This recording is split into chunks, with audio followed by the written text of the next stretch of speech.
வங்கக்கடலில் நிலை கொண்டுள்ள டிட்வா புயலால் சென்னை மெரினாவில் கடல் சீற்றத்துடன் காணப்படுகிறது. அந்த காட்சிகளை நாம் பார்க்கலாம்.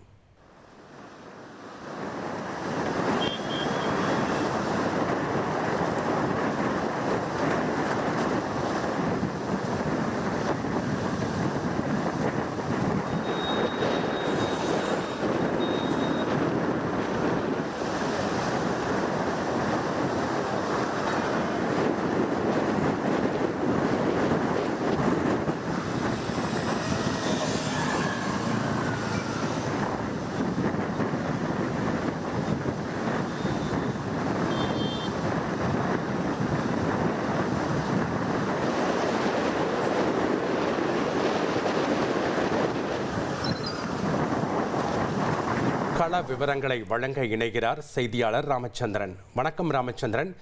டிட்வா புயல் எதிரொலியாக சென்னை மெரினாவில் கடல் சீற்றத்துடன் காணப்படுகிறது. அலைகள் எழும்பி இருக்கக்கூடிய காட்சிகளை பார்க்குறோம். காட்சிகள் நமக்கு சொல்லுது அங்கே இருக்கக்கூடிய கடற்கரை சாலைகள் எல்லாம் மணல்கள் தெரித்து காணப்படுகிறது.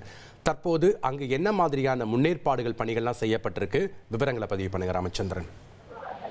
வணக்கம் ஜபாஸ்டின். சென்னையிலிருந்து 540 கிலோமீட்டர் தொலைவில் நிலை கொண்டுள்ள டிட்வா புயலால் சென்னையில் கடல் அலைகள் சீற்றத்துடன் காணப்படுகிறது.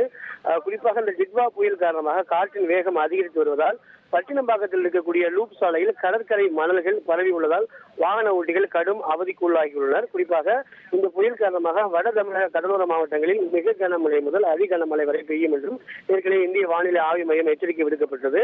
இதன் காரணமாக வட தமிழக கடலோர மாவட்டங்களில் அதிக அளவு காற்று வீசி வருகிறது. கடல் காற்று, கடல் அலைகளும் வழக்கத்தை விட பல அடி உயரத்திற்கு சீற்றமாக காணப்படுகிறது.